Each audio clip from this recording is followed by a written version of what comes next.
OFW ako, kaya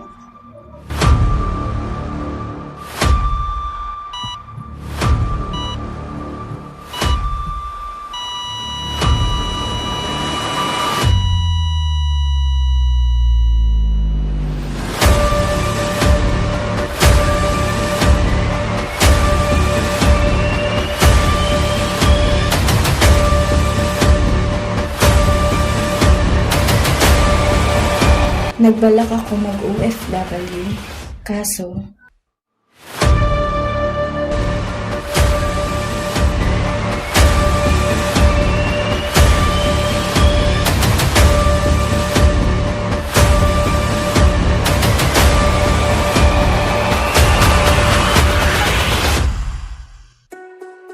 ayaw kong mag-OFW dahil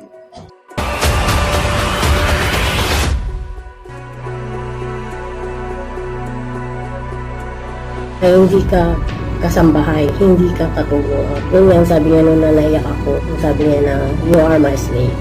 Lahat daw magagawa niya, alila na ako. Uwi ko sa bahay, kahit pagod ako, nawawala ang pagod mo, kandiyan yung mga anak mo eh. Sa abroad, pagod ka, pag tulog ka, wala kang katabi. May sakit anak mo, di mo kasama. Yun ang pinaka-number 1, di ko kaya. Bawat kilos ko, bawat trabaho ko, siya yung nahanap ko, siya yung naiisip ko. Kung hindi dahil din sa pagsusuman, hindi kami makakakuha ng pagpaaral nila.